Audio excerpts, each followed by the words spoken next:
Afternoon and a warm welcome, everybody. I am Angelica Kinney, your host for the webinar today, and let's dive straight into it.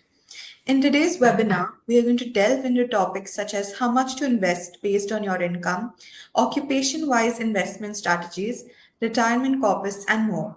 And to understand this better, it is my pleasure to introduce you to Mr. Shyamac Jal.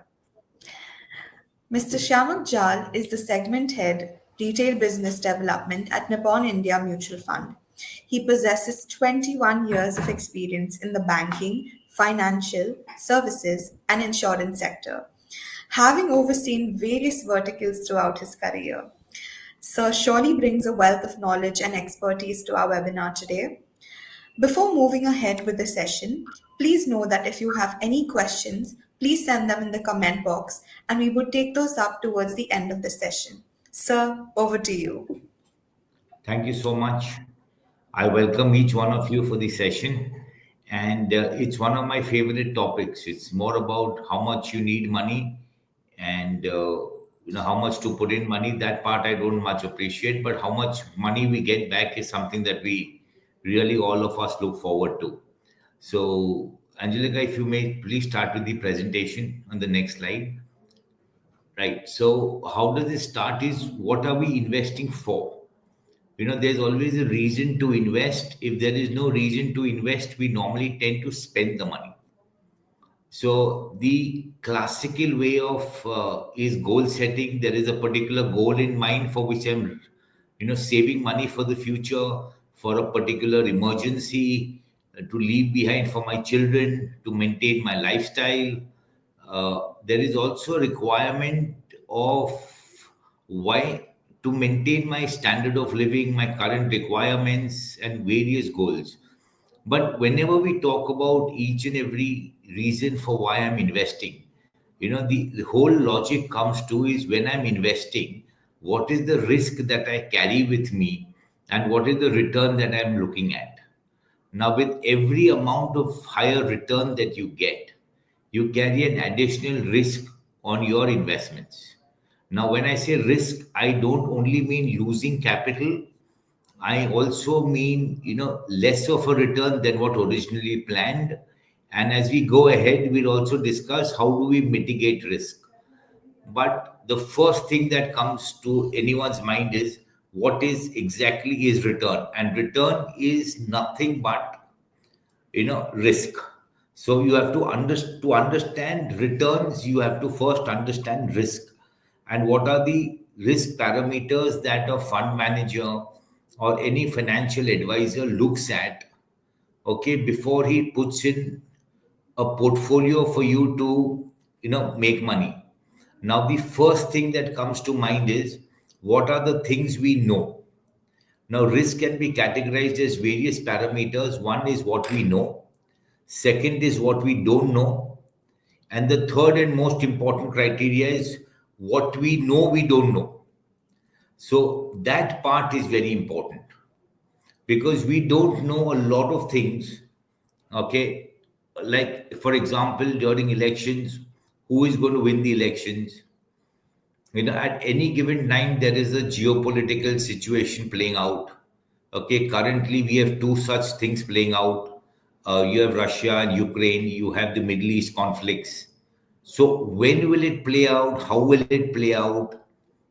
That's one. The regulatory policy changes keep on taking place. Predicting the markets, predicting the interest rate, predicting commodity prices, predicting currencies, all that will also take its own place. The other thing is oil. Now, understand oil prices keep on globally changing with demand and supply. And when the oil prices go up, it impacts the economy in a very big way. Correct? The last but not the second last would be market corrections. When, why, how much? That is something which is extremely difficult to predict. And last, but what we can never predict is a black swan event that can take place. None of us have seen it before, none of us have heard it before, but it happens and we all deal with it. So the important thing is how do we deal with it? Okay. we deal with the fact that we keep the portfolios, and we need to keep the portfolio as diversified as possible. We need to follow a very disciplined investment approach.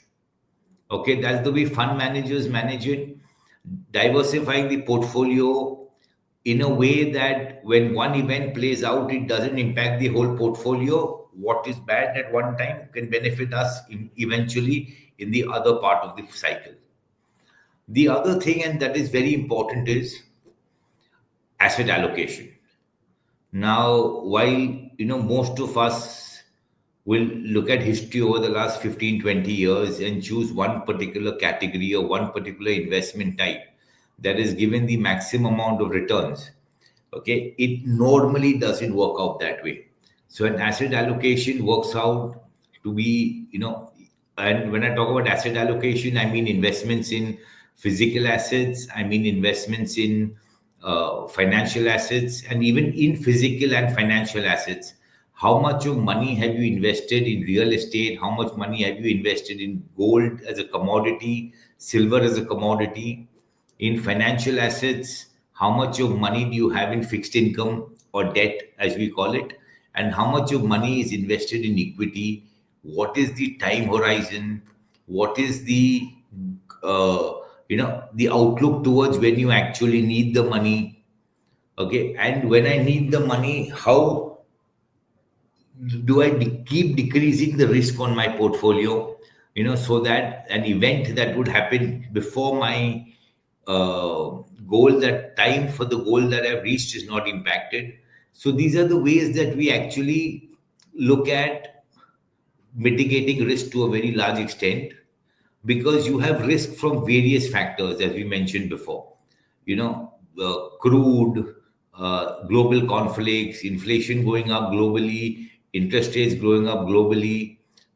In April 2020, nobody would have predicted that the COVID virus would create such a big impact on the economy, not only the Indian economy, but globally. We were in a crisis, and the first couple of months, it was, the way markets fell, the way crude prices fell, the way inflation came down. So it was a combination of so many various factors that were play at that particular time. Now, that was a classical event of what we call a black swan event, where we have no clue as to what is going to happen next. And as I mentioned, the asset allocation helps us out.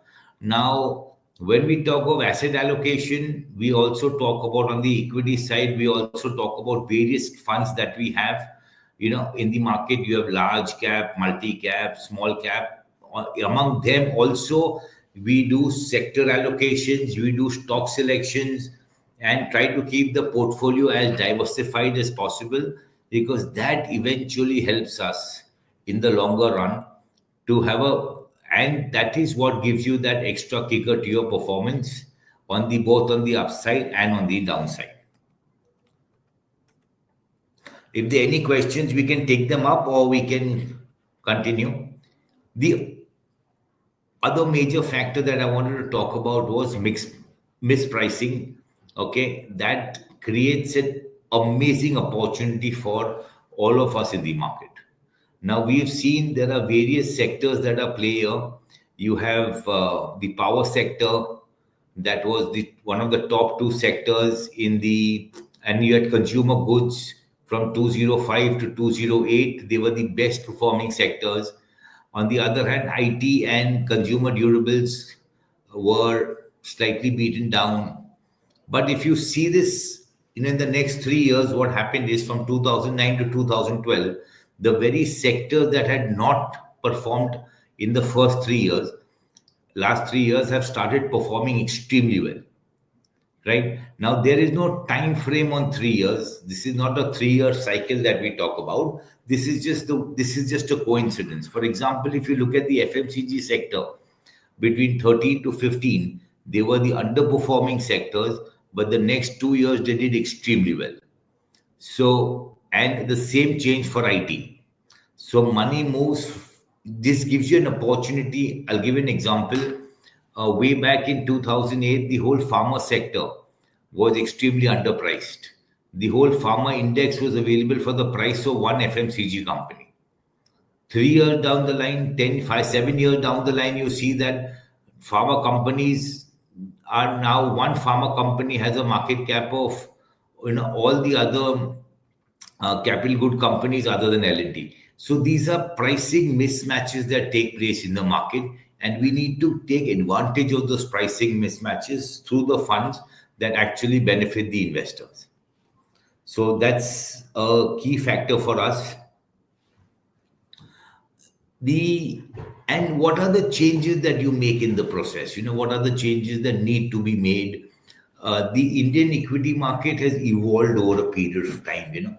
You had a very limited set of people in the equity markets. Now you have 50 fund houses, you have 15 insurance companies, you have asset management companies, you have AIF management companies, portfolio management companies, and it's become a very huge play now in the Indian markets. So the individual approach that worked wonderfully previously, we moved to an institutionalized approach. So a process has to be laid down, okay, step by step to see exactly how we need to achieve it. You have risk management processes in place. You have AUMs, the asset under management needs to be diversified to take the right risk. Now, when we say right risk, what we mean is for the amount of return that I'm looking at, what is the risk that I'm carrying on the portfolio? Active shares is a percentage of, am I replicating the index directly, or am I taking a view outside the index or in the index but with a different percentage to the portfolio? The other thing you need to look at in your portfolio is, are you carrying two or more funds that carry the same amount of stocks in their portfolio? So, what is the portfolio overlap among schemes? What is the risk management framework? What is the understanding of risk that you have? What is the level of research management that takes place? So all these processes need to be implemented, and these are the processes that actually help you to gain returns. See, gaining returns with the right amount of risk is what benefits us in the long term. So, strengthening of research, fund casing, giving the fund manager sufficient leeway, but in a set parameter on how much he needs to, where the money needs to be allocated, across which sector, across which market cap, across which categories. So these are various parameters that are formed to actually create the risk style. Now, people normally talk about a lot of styles in investing, growth oriented style, value oriented style, momentum style, quality style, dividend yield. Each of these styles work at different times of the market. What we need to do is have a portfolio that will create a combination of these styles. So what happens is in various time frames, the fund is giving you a higher amount of return, or at least remains in the top two quartiles as compared to the others, so that the investor at any given time is making sufficient amount of returns on the risk that is carrying on his portfolio. I'm sorry. Right. So coming now to each one of us, why do I need the money? Where do I need the money for? So in terms of current requirements, broadly we've broken them down into four parameters. That is the current requirement. Current requirement will consist of cash flows to run the households, for EMIs and other expenses. What are the current requirements that I have? Buying a house would be a one, two time expenditure, but buying a car would be a regular feature for us. Every 2, 3, 4 years, normally cars are replaced in India. And when we have that replacing activity, when we are buying a new vehicle, when you're spending a sufficient amount of the corpus in a new vehicle, you need to make sure that the current cash flows are there to support that expenditure also. Then you have the annual outgoing expenses if you're planning any international holiday, children's education. So those are outgoing expenditure that keeps on coming on a regular basis. So when we talk about current requirements, we talk about requirements that are required now, and we know of the requirement. We know why we need the money. We know how much money we need, plus minus 10%, but we know this expense is going to take place. The other one are the future goals: children's education, real estate, donation to charities. These are all future goals that we have. We have a rough idea on the amount of money that we are going to spend, but that expenditure is going to come uh, years down the line, and it is not an expense that I have to fulfill today. But I need money earmarked for that also over a period of time, and where and when I need the money. Now, in this case, against the current requirements, the future goals, the amount of money you require might vary in a larger percentage. So, for example, if you're looking at education and trying to spend 3 crore rupees, that amount could go up to 5, that amount could come down to 2.5. Just giving an example. Same in case of real estate. So, what happens is we know there is a goal for future. We know we're going to need money for the future. We are just not sure about the exact amount of money we require. The third but extremely important one is emergencies, medical emergencies and other contingencies for which I don't know. I don't know when I'll need the money. I don't know how much I will require, but I know for a fact that I do require money in case something like this happens. And how do I make arrangement for that money? I don't have a time frame for that. That it can happen now, it can happen after a week, it can happen after 10 years, it may never happen also. But the question is, this is a requirement for cash flow, and hence we need to make a contingency fund that. Last but not the least is wealth creation, where I am making wealth, my requirements are over, the amount of money that I needed for my current requirements I have, for my future goals are done, emergencies are taken care of, and now the extra wealth that I have, that is the amount of wealth that is required for future generations. I am not going to use that money. I don't require that money. That is going to go to my heirs in future. Now, the slight concern among these four is because, as I mentioned to you, it is about time frame. Correct. Now, I'll give you time frame is something which is the longer the time you have in your investments, the more you can invest in a product which carries a sufficiently higher risk, thereby getting higher returns. For medical emergencies, the money would mostly be placed in a shorter duration debt fund or an arbitrage fund, where the negative impact in case of a black swan event or in case of the markets going down, I am not impacted by it at all. Correct. But when you talk of wealth creation for inheritance, the money will be required by our children. That amount of money could be placed on the equity side, okay, where the time frame is long, where I know that the money would not be required for the next 10, 12, 15 years. And I know for a fact that in the 10, 12, 15 years, the market can see ups and downs. But since I do not need the money now, I would not be worried about the contingency of the markets going down in future, so long as I know that I'll be making sufficiently higher returns in future. So that is where the allocation of money comes in. Now, each one of us will have a different plan. Each one of our investments will work out to be in different ways. So no two people will ever have a similar plan.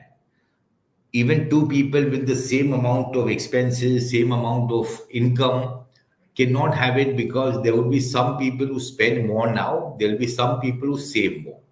The whole logic is that each of these requirements that you have for future needs to be saved now. The only difference is where do we put the money, depending on how soon I need the money or whether I need the money at all, like in case of inheritance.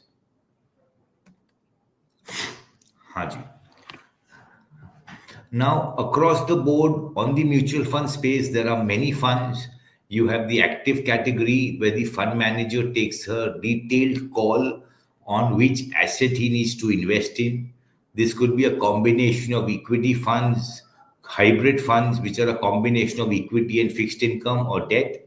Then you have fixed income or debt funds. And then you have fund of funds that invest across the board. But these are actively managed funds where the fund manager, the fund management team takes a call on where to invest your money depending upon the type of fund that you have chosen. Now, in this case, there is a deep research analyst team that sits in. There are a set of analysts, whether they study based on market cap or whether they study companies based on sectors or whether they research companies based on a lot of other parameters. But this is a category where you have active intervention of the fund manager and the research team and the analyst team working together to give you the risk adjusted return that you're looking for across various schemes in the market. And every theme will have a various category. I'm sorry. The other category that we have in mutual funds are the passive ones, where what we do is you have you follow an index, right? And you are buying only what the index is buying. So the fund manager intervention is limited. The index, say for example, you want to invest in Nifty 50. So all the investments that you make in this particular fund will only be investing in Nifty 50. The same percentage of stocks that Nifty 50 carries will be invested there. Now, this can be true for equity company funds, whereby you take a broad market, okay, of Nifty 50, or you take Nifty 500, or you take BSE 500. You can take a small cap sector, you take a multi cap sector, you take a certain sector in mind. You say, I want to invest in pharma sector, I want to invest in banking. So that's a call that you take on where I will. But the whole idea is that the money gets invested only and only in this index that the fund has or that's created by the markets. The other thing is, even on the fixed income side, you have exactly the similar plan where you say, I will invest in gilt funds. So what happens is, the only place where the fund manager is deploying money is in government securities of that particular year. Now, same in case of target maturity funds, where the maturity of the paper is already given to us, that the papers will mature on a particular date, and all the investments that happen, the maturity date of the fund, the papers will mature before the maturity date of the fund. And either the same papers, the fund manager doesn't take a call where to invest in. Commodities, as you know, the gold saving fund was one of our biggest funds, okay, where we invest directly into gold as a commodity. So rather than the investor investing money, buying physical gold, only thing that he has to do is buy a gold savings fund, right? Now, this can be bought as a saving fund, this can be bought as an index fund also, as an ETF also. But the underlying security will be gold.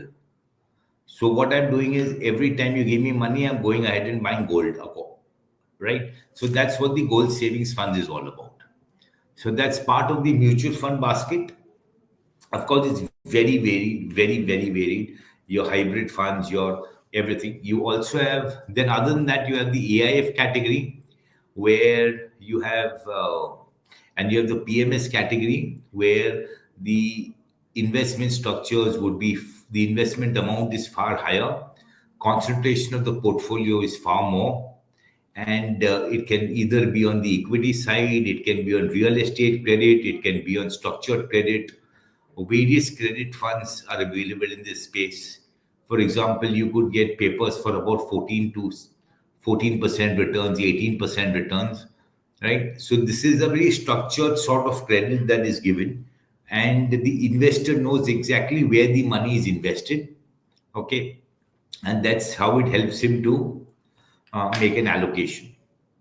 You also have offshore funds, uh, whereby you're investing outside the country and taking advantage of that country's uh, investment goals and objectives.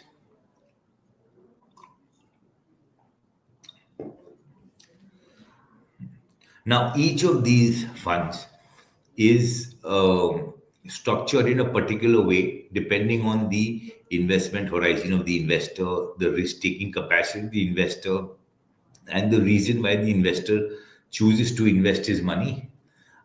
It's a combination of all of them. So one fund doesn't work for everyone. It's a combination where the investor along with the advisor can choose where to put his money in. But having said that, we've discussed funds, but we've not discussed why we need to invest and why is the Indian market looking so good currently.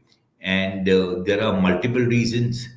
Your Nifty 500, that is the companies in the top 500 companies, have delivered a good amount of profit after tax. If you see from the last 4 years, the profits have gone up by about 34.5%.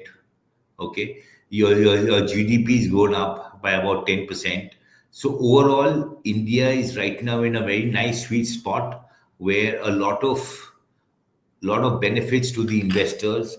The economy itself is growing, is what I'm trying to say.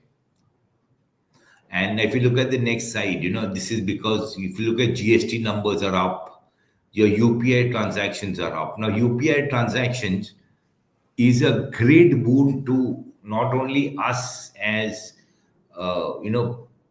people who make payment to the vendors, but it is also to the vendors on the ground because they get formalized and they move in the formalized economy sector, whereby with most of the money being deposited directly into their bank accounts, what is happening is now now they have a credit balance in their books.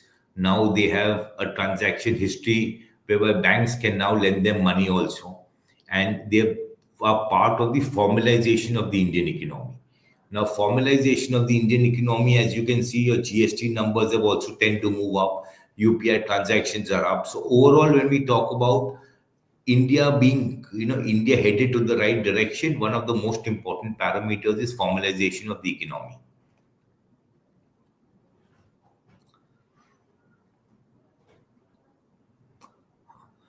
Your manufacturing index is doing well, your services index is doing well. So overall, what it tries to tell you is that while it can go up and down over a period of time, we are overall headed towards the right direction. And globally, India is increasing its role as a manufacturing hub, as a services hub. We've got a lot of success over the years in pharma, in IT, and this will continue to grow as India gets into more and more spaces. And for example, even mobile phones, for example, the number of mobile phones that India manufactured in the last 2 years has been significantly higher than what we had manufactured in the last decade. So these are some of the plus points that India in the services sector as well as manufacturing sector will continue to do well.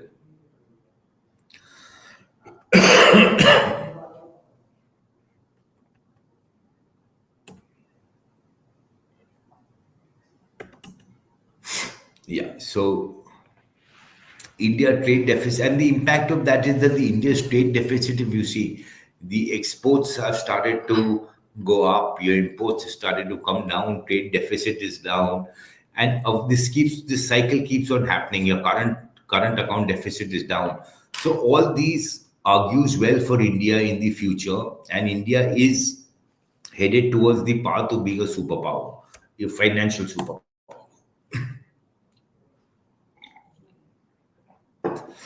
I'm sorry.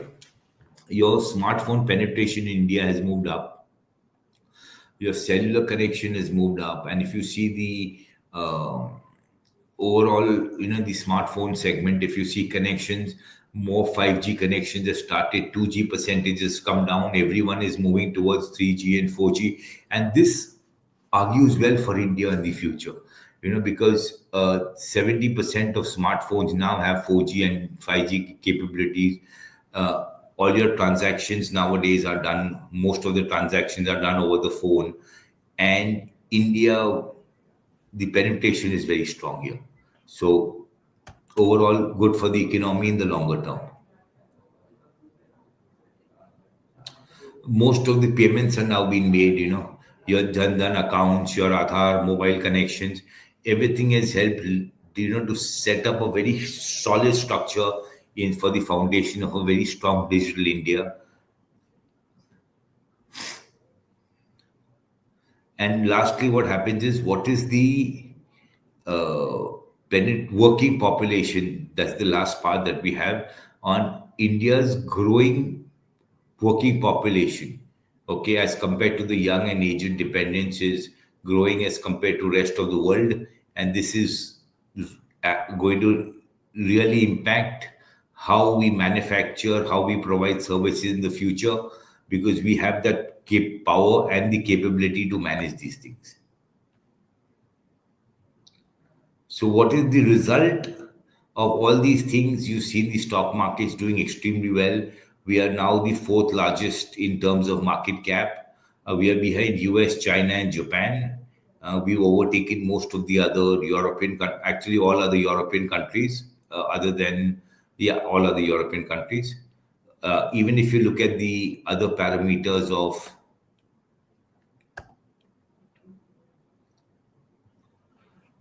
how fast the Indian markets are doing well.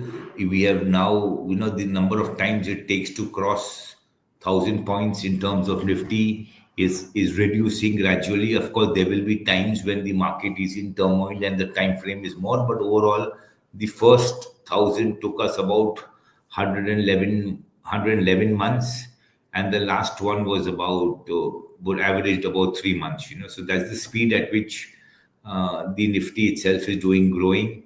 If you move ahead, you will also able to see the number of growing unicorns that we have in the system. 114 unicorns in India, which have raised about 100 billion. That talks about uh, that talks about how India is innovating for the future. Okay, it talks about how the valuation, their funding from 100 billion has now gone to 350 billion. So companies have done well, companies are doing well. 3.5 times growth is a phenomenal growth for most of them. Most of them will eventually get listed, will come back to the formal economy for all of us to participate, to grow with them. So Indian economy is doing well, overall. The question is, we'll go to the next slide, because there's a very important part about which sector should you invest in, okay, and whether it's the banking sector or the FMCG sector or energy. Now, these are all the P comparisons across sectors over a longer period of time, and how each one of them has, so this sector trend, as I mentioned, if you see any one of these slides, if you see the auto sector, the P has come down while the energy sector P is moved up. That basically means that, the price of one sector is doing better than the other one in various time frames. So, as I mentioned, a diversified portfolio always works better for the investor, but you can take a tactical call on which sector you think is going to do well in the shorter term. So, and or what can also happen is, there are a certain sectors that are evergreen in nature, like FMCG, like pharma, like banking. These are not sectors that are there for a short period of time. These are there for a long period of time. They will be there till the economy works, till human race is existent. So what happens in these cases, they might see ups and downs at various times, but overall these sectors do tend to outperform the broader market over a longer period of time, and they are more country oriented and not very global in nature also. So those are some of the sectors that you need to look at. Recommendation is, we personally believe that you should have a combination of uh, all types of investments that will actually depend on the various time frames. And if you look at the types of funds that we've chosen also, diversified equity comes as the first part, where we personally believe that you should invest across market caps. You should also invest broad based in mind, funds which are broad based in mind. Okay, we also requested people to put some money in the hybrid space. Depends on the time frame. Sectorial funds are those funds which invest only in one sector. These are also those funds which will, do extremely well. And the idea of a sector fund is that the sector is expected to do better than the other sectors, and hence a slightly higher amount of alpha can be generated with the required risk that is taken. We also have a passive portfolio, as we mentioned, where there are active passive funds and then there are passive funds. There are smart beta passive funds also, whereby I'm not only investing in the broader markets, but there is a strategy that is in place. Like for example, the first one, NV20. Now, everyone wants to have a value portfolio, right? So you and I both say that we should buy companies which have a value oriented tilt with them. If that is the mind frame, then what we have is we have a fund in which we look at value only among the top 20 companies, among the top 50 companies. So it's a fixed parameter that is given to the NSE, and NSE works on that parameter. It tells you which are the top 20 companies among the top 50 companies when it comes to value. So what it does is it takes the universe of Nifty 50. So I can only choose from Nifty 50 stocks, and there's a fixed parameter. So 40% is given on high ROE, 30% is given on low PE, 20% on low PB, and 10% high dividend yield.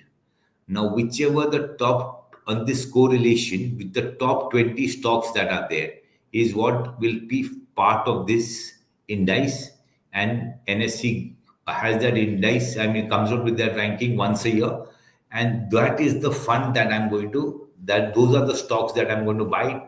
That's all. So that's your NV20 for you.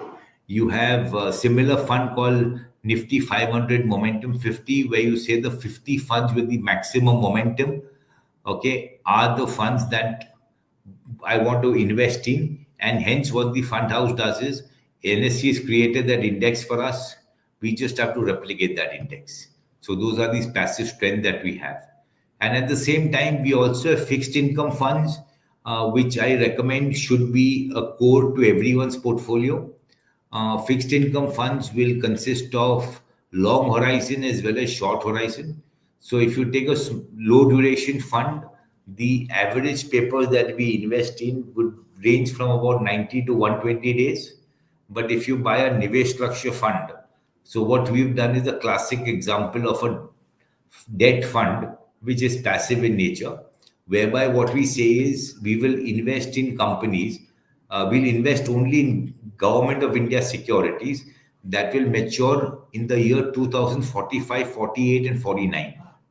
So what we started this fund 5, 7 years back, and we said we'll give the investor an opportunity to invest in government securities, because as every economy grows, interest rate falls down. But if I'm locking in this money at this particular interest rate, so at least till 2048, I'll continue to get a higher interest. Okay, because overall, as you know, in every developed economy, interest rates over a period of time starts to come down, and that is the advantage that we want our investors to have. It they will continue sticking in a fund which has higher interest rates over a longer period of time. So these are various other strategies. You have short-term funds, you have corporate bond funds.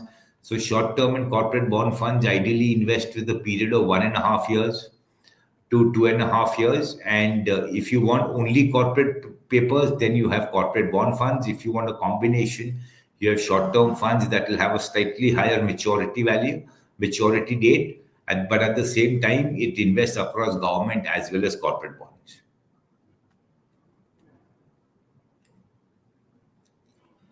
So if you see, this is very important, is when you look at a sector fund, the idea is, why do you think that sector fund will do well? Correct?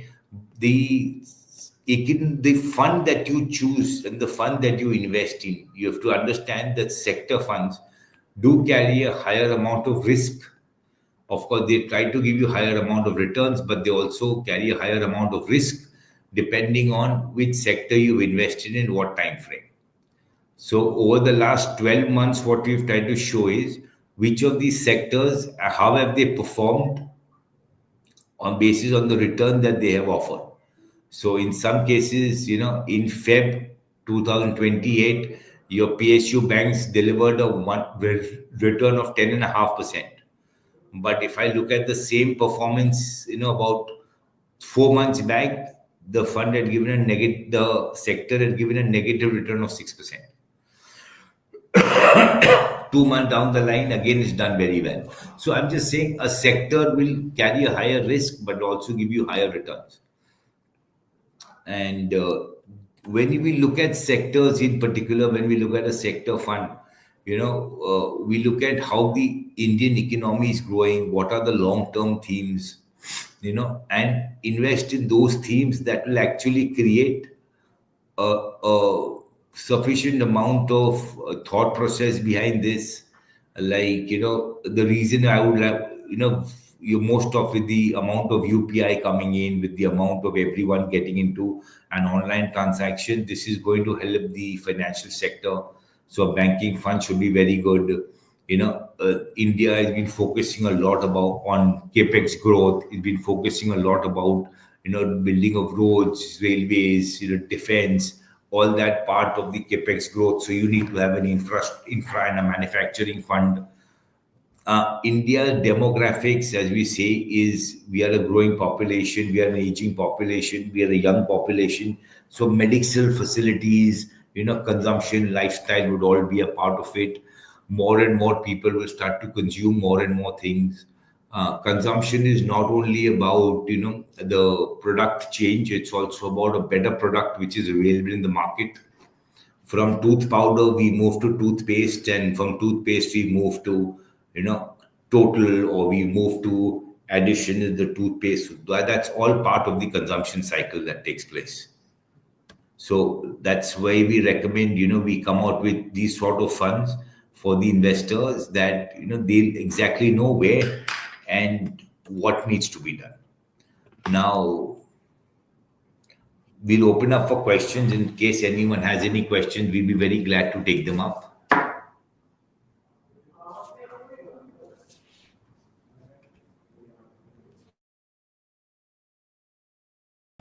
I'm sorry. Thank you so much for patiently listening to me. We'd be very glad to discuss it further.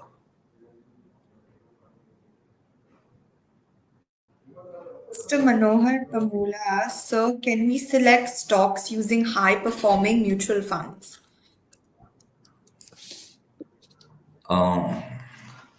Sir, I would not recommend that because you don't know when the fund manager has bought the stock or what his play on that particular stock has been.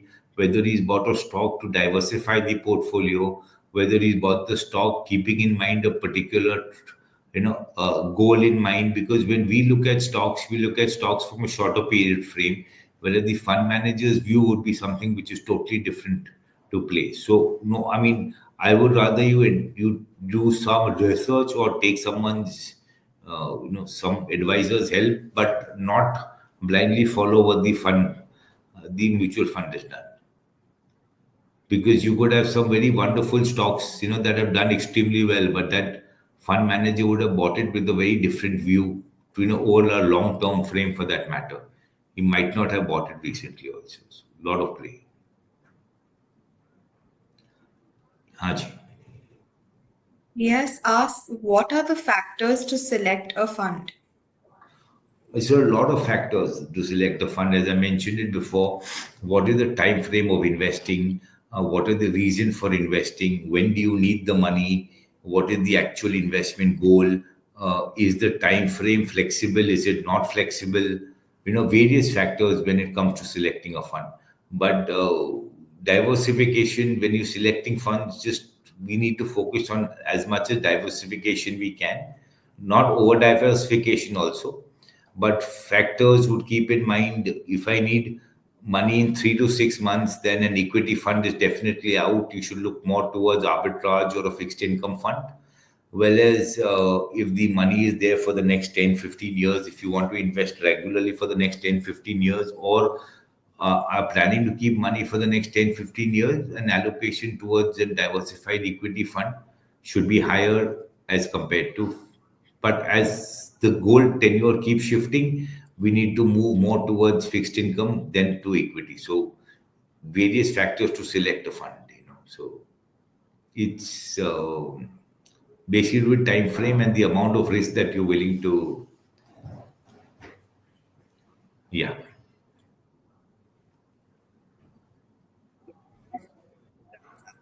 Questions as well. Pardon me, ma'am. No, this webinar was truly insightful, and we have all the questions have been answered for the webinar. I'm sure we've all learned something from today's webinar and how it can be beneficial to diversify our portfolio through mutual funds. I'd like to thank you, sir, for hosting our webinar today and for your insights about mutual funds. Your expertise and passion for this subject were evident throughout your talk. We appreciate you taking the time to share your valuable insights with our audience. Thank you so much. The pleasure was all mine. Thank you. And a very happy new year. Thank you. Thank you. Happy. Thank you.